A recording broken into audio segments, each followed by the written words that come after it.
Big Radio, le grand show de l'info, Martin Arnal.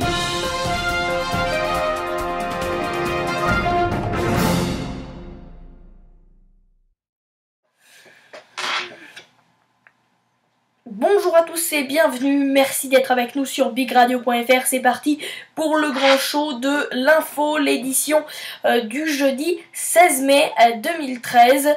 Soyez les bienvenus, donc aujourd'hui on va revenir sur la conférence de presse de François Hollande, et lors de cette conférence, François Hollande a annoncé une réforme de l'assurance vie et l'extension des contrats de génération et des emplois d'avenir. Nous allons donc revenir sur toutes les principales annonces de François Hollande, à commencer par l'instauration d'un gouvernement économique de la zone euro, lorsque François Hollande déclare « Mon devoir, c'est de sortir l'Europe de sa langueur », a déclaré François Hollande, qui veut pour cela lancer une initiative en 4 points.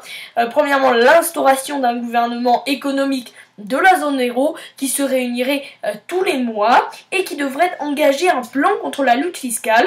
Deuxièmement, un plan pour l'insertion des jeunes au niveau européen, et puis également une communauté européenne de l'énergie et le lancement d'une nouvelle étape d'intégration avec sa capacité budgétaire attribuée à la zone euro.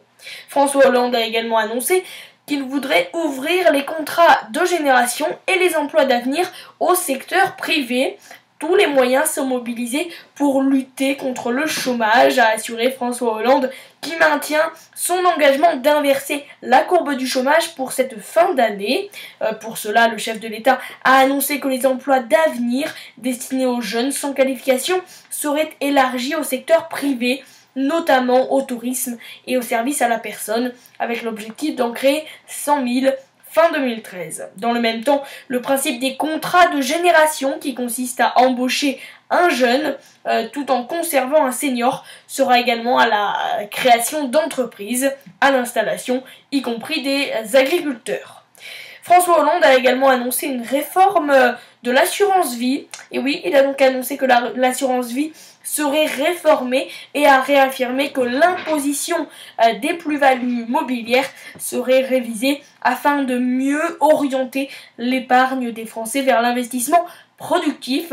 Un plan d'épargne action pour les PME qui sera donc créé avec des dispositifs indicatifs.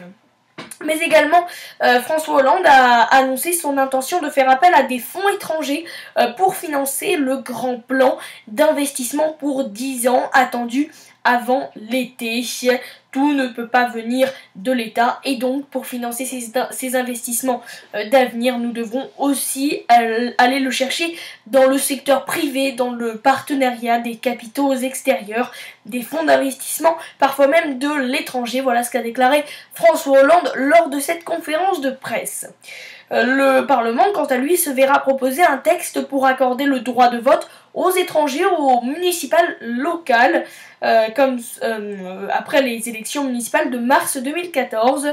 Il a donc déclaré « Après les élections municipales, comme cela n'y aura plus d'enjeu », a justifié François Hollande, il sera soumis au Parlement et le Parlement en fera l'adoption s'il le souhaite, s'est-il alors exprimé. À présent, on écoute François Hollande sur un peut-être prochain remaniement ministériel. Et puis pour être tout à fait clair, est-ce qu'il y aura un jour un remaniement? Un jour.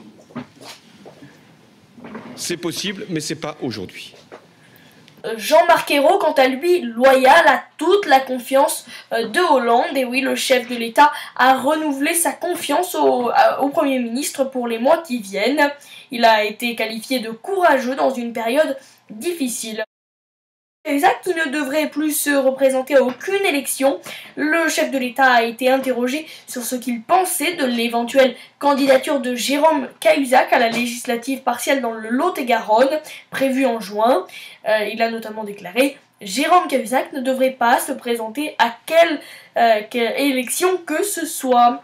Et puis également, je ne suis pas favorable aux lois d'amnistie, mais je suis prêt à regarder un certain nombre de situations, à examiner certains cas exceptionnels.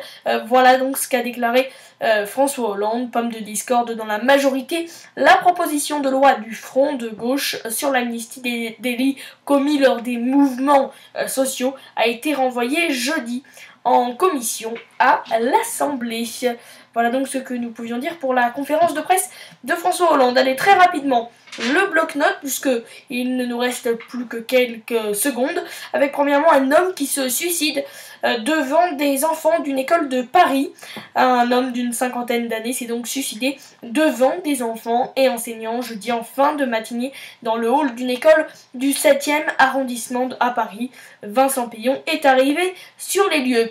Le coronavirus et l'état de santé du deuxième malade s'est dégradé. L'état donc de santé du voisin de chambre du premier cas avéré de coronavirus détecté en France s'est dégradé vendredi. Et puis l'actualité sportive, c'est bien sûr David Beckham. Après plusieurs jours de rumeurs, le playboy du PSG a annoncé qu'il prendrait sa retraite à l'issue de la saison. Voilà, c'est tout pour le grand show de l'info. Merci à tous et toutes de l'avoir suivi et à demain pour de nouvelles actualités. Bonne soirée.